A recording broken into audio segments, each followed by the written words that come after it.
en Colombia. El grupo terrorista de la FARC violó el alto el fuego al que se comprometieron en diciembre pasado. 11 militares colombianos fallecidos fue el saldo que dejó un ataque con explosivos al suroccidente de Colombia, en el que otros 17 uniformados resultaron heridos. La acción criminal se registró en medio de los diálogos de paz con el gobierno de Juan Manuel Santos y una semana después de que el mandatario colombiano extendiera por otro mes la suspensión de bombardeos contra la organización terrorista. Quiero saludar, nos acompaña en estudio Federico Hoyo, representante a la Cámara por el Partido Centro Democrático. Federico, buena tarde.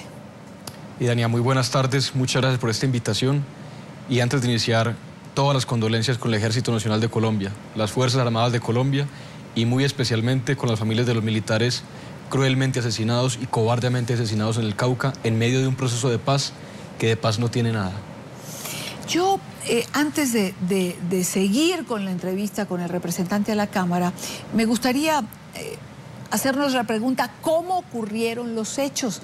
Y compartir con nuestra teleaudiencia esta nota que hicieron en nuestro Centro Internacional de Noticias en redacción, porque partamos del contexto.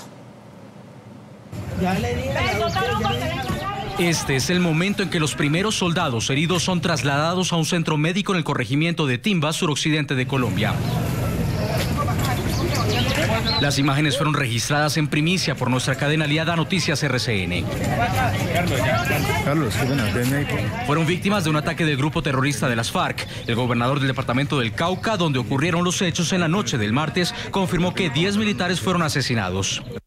De los muertos, 9 soldados muertos, un suboficial, y los heridos 17 son todos miembros de la Fuerza Pública, del Ejército de Colombia. En la mañana de hoy, el Ejército informó que trabajaba con organismos de emergencia para trasladar a los heridos. La dificultad climatológica nos ha dificultado un poco la evacuación de nuestros heridos. En un comunicado, el ejército aseguró que las FARC atacaron a los militares con artefactos explosivos, granadas y armas de fuego, mientras adelantaban operaciones de control territorial. Desde La Habana, sede de los diálogos de paz, la organización criminal se negó a responder si se trató o no de una emboscada. Pero los compañeros venían informando de un asedio permanente. En Twitter, el presidente Juan Manuel Santos confirmó su viaje este miércoles a la región. Lamento muerte de soldados en Cauca. Esta es precisamente la guerra que queremos terminar.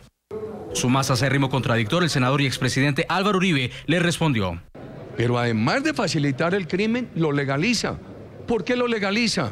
Porque lo presenta no como el crimen del narcoterrorismo contra las Fuerzas Armadas de Colombia, sino como un acto legítimo de guerra, que no lo es, menos en la democracia. La semana pasada el gobierno colombiano extendía por otro mes la suspensión de bombardeos contra las FARC y en medio de las conversaciones de paz en Cuba, este martes el Ejecutivo calificó como un crimen de guerra la utilización de la población civil como escudos humanos en la población de Ituango, noroccidente de Colombia. El ejército denunciaba horas atrás que la agrupación terrorista seguía reclutando a menores de edad en sus filas. Este fue, digamos, el marco y el contexto de lo que ha ocurrido en Colombia. Me dice nuestro equipo de producción, representante, que tenemos contacto precisamente allí en el suroccidente colombiano con Adriana Gutiérrez de nuestra cadena aliada RCN Televisión. Ella está en el lugar de los acontecimientos. Adriana, buena tarde. ¿Qué está ocurriendo allí posterior a todo esto que se ha conocido?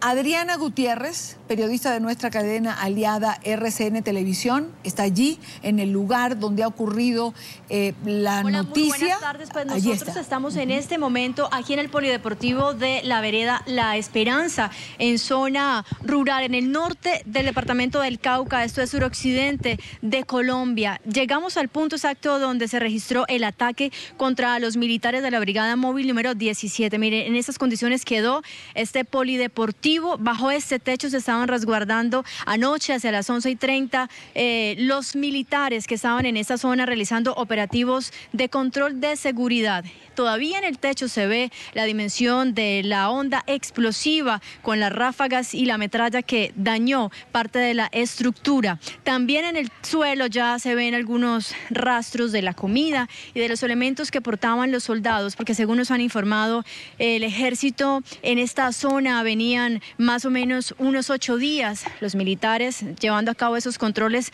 operativos. La comunidad de esta vereda en el norte del departamento del Cauca vivió momentos muy angustiantes. Nos han señalado que además en este momento no cuentan con el servicio de energía eléctrica, lo que ha dificultado un poco la vida diaria en este lugar. Aún tienen temor de que llegue la noche porque se escuchan ya también que el clima está empezando a cambiar. Se prevé que va a llover en los próximos minutos, un clima muy similar al que se presentaba anoche. Por eso estaban los soldados aquí bajo este techo resguardándose de un intenso aguacero.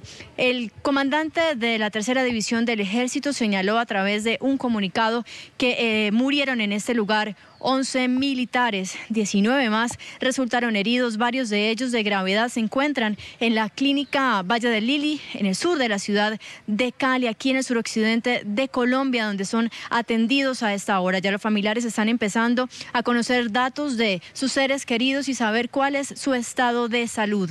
El presidente de la República, Juan Manuel Santos, también visitó la zona y dio algunas declaraciones sobre el tema. Estaban en la expectativa de hablar sobre el tema de los bombardeos, que ya fue autorizado nuevamente el ejército a ejercer control. En este lugar estaban hombres de la Brigada Móvil número 17 hasta hace unos 20 minutos, pero tuvieron que abandonar la zona. Aquí en este momento hace presencia líderes de la Guardia Indígena y como ustedes ven en el suelo todavía se ven las afectaciones de la onda explosiva de todos los artefactos con los que fueron atacados. Dice el ejército que con granadas, artefactos explosivos y ráfagas de fusil. Es la información que podemos contarles desde el suroccidente de Colombia. Muy buenas tardes.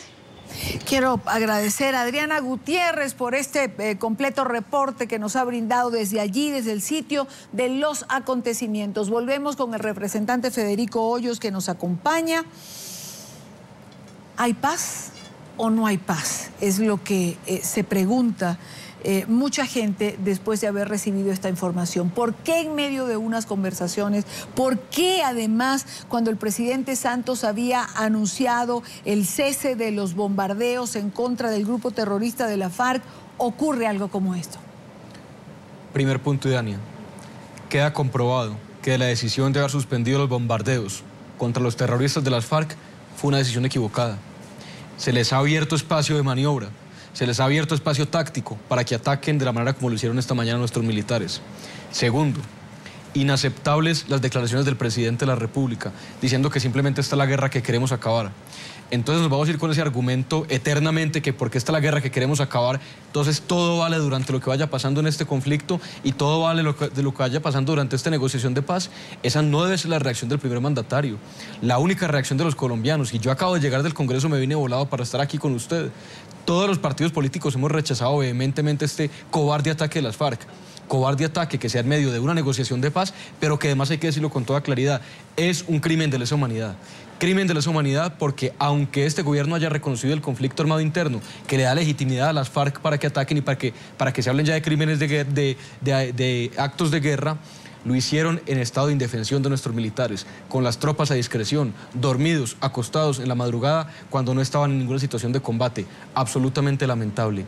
Es hora que el gobierno nacional, además de reanudar los bombardeos, vaya replanteando seriamente las condiciones y las observaciones que Centro Democrático ha hecho, entre ellas una concentración de todo el grupo terrorista de las FARC en un lugar del país para que sea verificable que no están cometiendo delitos. Ahora, los representantes de la FARC en La Habana, han dicho prácticamente que la culpa es del gobierno, que ocurran eventos de este tipo por el acoso que existe sobre los miembros de este grupo terrorista. ¿Cómo que atacan en las condiciones que usted acaba de describir y que veíamos hace un rato con nuestra corresponsal Adriana Gutiérrez y tienen el descaro, por calificarlo de alguna manera, de decir que la culpa no es de ellos? Es una reacción descarada, es un insulto al gobierno, un insulto a los colombianos, un insulto a todos los países internacionales que han acompañado este proceso de paz. Es una bofetada al proceso de paz, porque no únicamente, en lugar de estar cumpliendo ese cese unilateral mentiroso que habían decretado, ahora están diciendo que 11 soldados de la patria, más los heridos, es justificable su muerte y su dolor que porque el gobierno estaba cumpliendo operaciones militares. Ahora hay que decirlo, el gobierno suspendió los bombardeos, pero siempre se ha dicho que las operaciones militares han continuado. Por lo tanto, es inaceptable que el gobierno deje que las FARC sigan dando este tipo de declaraciones. Las rechazamos con toda contundencia. Por otra parte, esto quizás también deja sobre la mesa que quienes están negociando en La Habana no tienen el control que, pues, para sentarse en una mesa se supone que tienen que tener en una mesa de negociación sobre todos los frentes de la FARC que operan en Colombia. Y Dani, es una pregunta que tiene dos puntas. Una, la que usted acaba de mencionar. La otra es que sí tengan el control y que haya sido ordenado desde La Habana. Es que no es descartable, de acuerdo a las cínicas declaraciones de las FARC en Cuba, que ese haya sido un crimen que haya sido ordenado desde La Habana. O sea, una de dos, o no tienen control sobre la tropa guerrillera aquí en Colombia, o desde La Habana, desde la comodidad de otro país, están ordenando crímenes aquí en Colombia. El gobierno debe determinar eso. La Comisión Asesora de Paz, que tiene varios críticos del proceso de paz, como lo dijo el presidente Andrés Pastrana, debe reunirse. Y este tema de quién está ordenando estos crímenes debe aclararse rápido, si es desde La Habana o simplemente si es que esta gente no tiene control de la tropa, lo cual sería gravísimo, porque quedaría demostrado que si se firma un papel, las operaciones guerrilleras seguirán vigentes.